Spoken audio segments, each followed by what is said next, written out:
दोस्तों नमस्कार, मेरा नाम है अभिमन्यु कुमार। आप देखना शुरू कर दिए लोक की दर्पण यानी LHD न्यूज़ 24/7।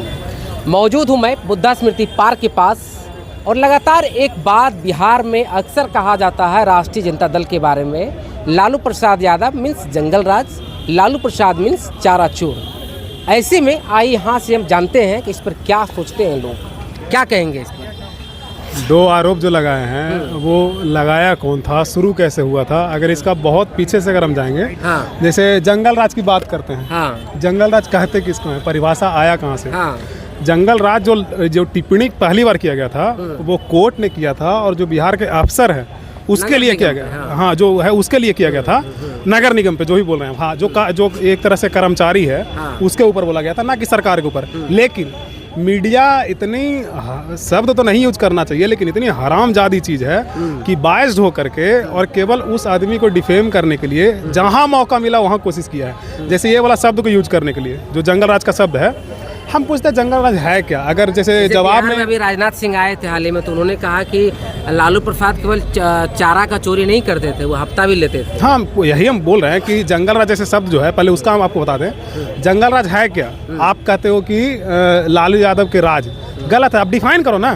जंगल राज का मतलब क्या है कहिएगा तो जो भ्रष्ट जो तंत्र है आपका, चाहे तो जैसे प्रशासनिक सेवा हो या तो किसी तरह का आयोग हो, वो भ्रष्ट हो, बेलगाम अपराधी हो, महंगाई बहुत ऊपर गया हो, जहाँ के तहाँ भ्रष्टाचार के चक्कर में पुल पुलिया गिर रहा हो। ये जितने शब्द हमने बोले डिफिनीशन जंगल राज का, वो अभी के मामले में देख रहे हैं। अपराध का अगर हम देखेंगे तो केवल पटना का बता रहे हैं। दैनिक भास्कर का एक 6 जुलाई का रिपोर्ट है, उसमें उसने बताया कि 116 मर्डर 5 महीने में हुआ है। आप अंदाजा लगा लो। उनके लिए ऐसा शब्द उपयोग करना, विपक्ष के यही शुरू कर दे, मोदिया बोलना, नीतीशवा बोलना, तो ये बाहियात चीज़ है, घटिया राजनीति है। कि एक कहीं अगर दंगा फसाद हो तो उसमें लगाओ कि 10-12 लोग मरते हैं तो त्राहिमाम मच जाता है। केवल पटना जो कैपिटल सिटी है वहाँ पे 116 लोग मर रहे हैं, इसको जंगल राज नहीं बोलेंगे।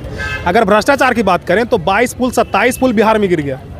पुलिया जो गिरा, पुलिया जो गिरा है, कौन नहीं जानता है। जो अगवानी पुल गिरा है, हवा में पुल उड़ जाता है। रीजन क्या डाला गया कि वहाँ हवा बहुत तेज चला था, उसके चलते एक स्लैब गिर गया। हवा में पुल उड़ जाता है भैया, पत्ता हो रहा है। तो भ्रष्टाचार के जो बलि भेंट चढ़ा है वो, इसका नाम नहीं लेंगे।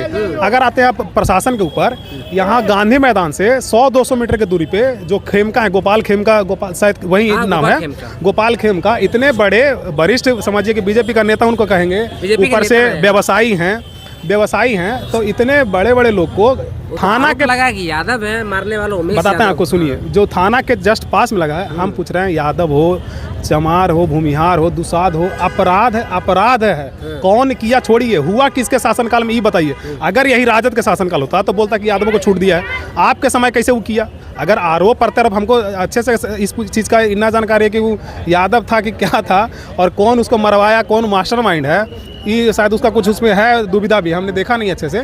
लेकिन आते हैं मेन मुद्दे पे कि अपराध है या नहीं है, कोई जाति का किया हो, हमको इससे नहीं पता है। लालू प्रसाद को ललुआ, हाँ वही बोल, एक बिहार के मुख्यमंत्री जो इतने समय तक बिहार में शासन किए, लोगों के दिल पे राज करते होंगे तभी चुन के आए, और उनके लिए ऐसा शब्द उपयोग करना, विपक्ष के यही शुरू कर दे, मोदिया बोलना, नीतीशवा बोलना, तो ये बाहियात चीज़ है, घटिया राजनीति है।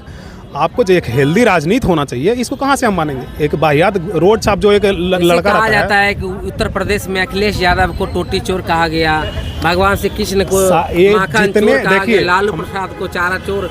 जितने ऐसे नेता रहे जो लोहिया के समय से निकले हों, जो अपना मंडल कमीशन था उसके आसपास से जितने नेता निकले हैं, सबकी छवि को खराब करने के लिए किसी न किसी तरह का आरोप लगाया गया।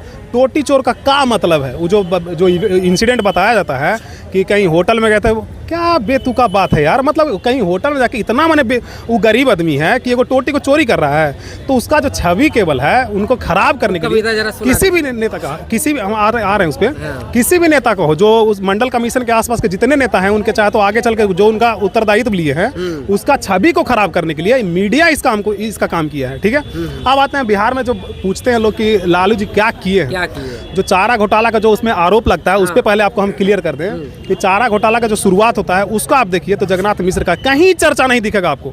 मीडिया भी इतनी बोले तो पहला जो शब्द मेरा, कभी हम जल्दी ऐसा यूज नहीं करते हैं, लेकिन इतनी हरामजादी चीज है कि बायस्ड होकर के और काम करेगा। अभी के टाइम पे जितना अपराध हो रहा है, बुलेटिन का बेटा जो नीतीश मिश्रा है, हाँ, तो उनको तेजस्वी जो कहा जाता है चारा चोर का बेटा, अब वो कहाँ है भैया? साधु के बेटा है। तो मिश्रा अगर नाम के पीछे लग गया तो धूल गया उनका पाप जो था।